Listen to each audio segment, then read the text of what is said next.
Are you scared of really big floors or damaged floors and you're not sure if you have the skill to do it? Well, follow us today. We're going to be showing you how we fix fractures, joints, big chips in the floor, and we're going to turn this into a very smooth floor. This is just a manufacturing facility, so it's not going to be the Taj Mahal or anything, but it's a great place for us to train some of our new guys. So here today we have a few of our new guys that are wanting to get up to speed on grinding and surface prep. And if you come to one of our classes, you'll probably be following along and getting actual hands-on these exact same jobs.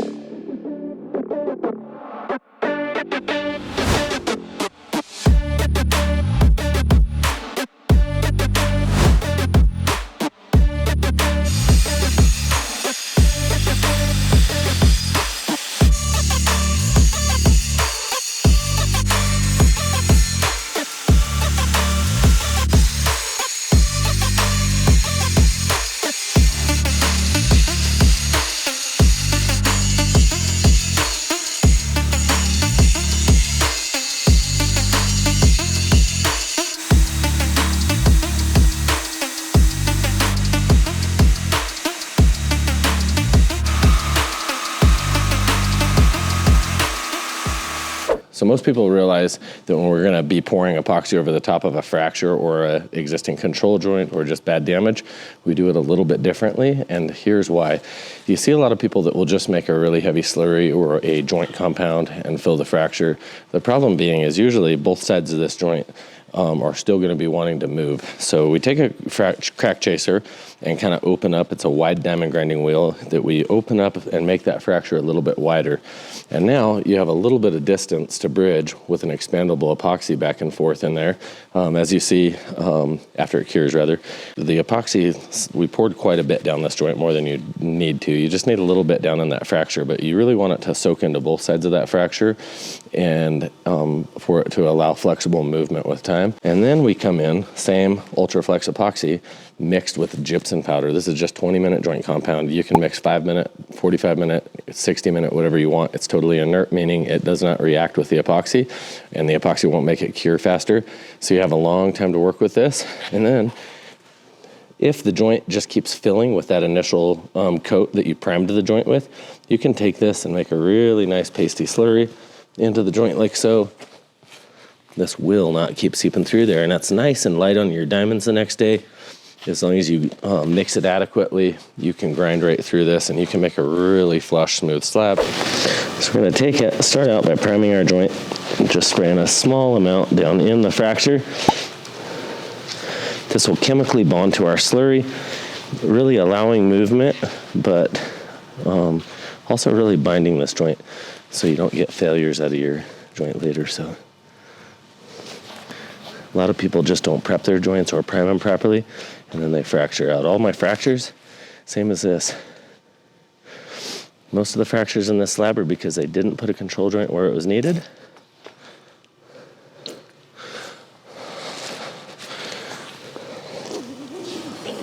There we are.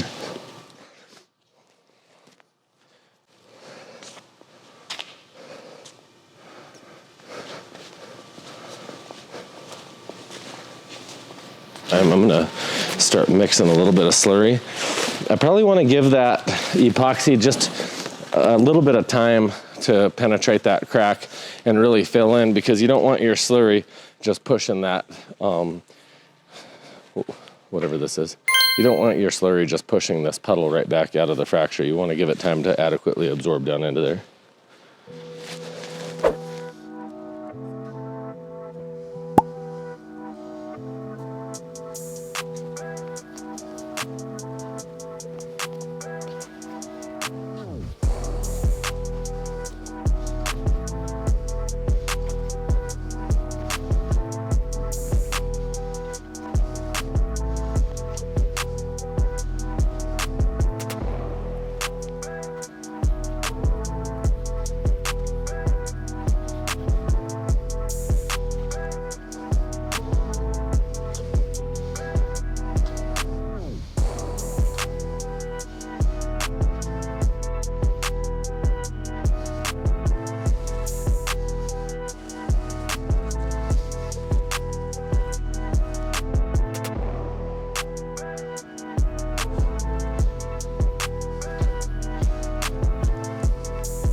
I don't walk like I used to. Hunched over. The hunchback of epoxy down. I don't know. Okay, disclaimer, my children are Mexican, so I can tell this joke. What's the difference between Mexican jokes and black jokes? Once you heard Juan, you heard Jamal.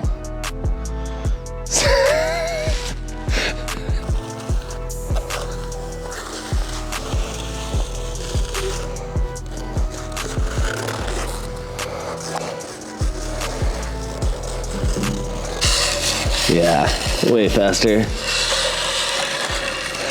Whatever way you find easiest, just to make sure it's built up in that joint, whether it's a slurry or not. And if it's even runny in some places where it didn't really absorb a ton of your prime, it's still totally fine. It's gonna soak in very well because it's gonna cure for like 12 hours. As long as it's a little bit above the joint, we're golden.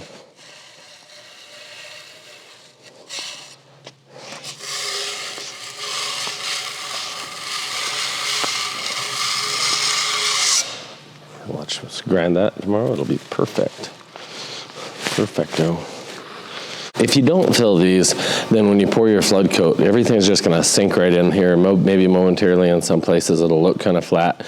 But even if you miss a very small fracture in the slab, you'll see that fracture broadcast through. I've even seen where they've poured enough of a heavy mill, like really thick flood coat, that parts of the fracture didn't seep through that crack, or parts of the floor didn't, but usually on metallics you'll even see a telltale line of bad prep. So every time you see a fracture on the floor, open it up with your crack tracer, prime it really quickly with an ultra-flex epoxy, fill it with a slurry a little bit high so you can grind it back off, and now you have a flexible, movable slab that is allowed to move without broadcasting through and cracking into your top coat, or allowing your flood coat that's expensive to do to seep through these fractures and waste a bunch of material. And most likely it'll be problematic enough you'd have to pour again. So just make sure prep is everything. Prep is king.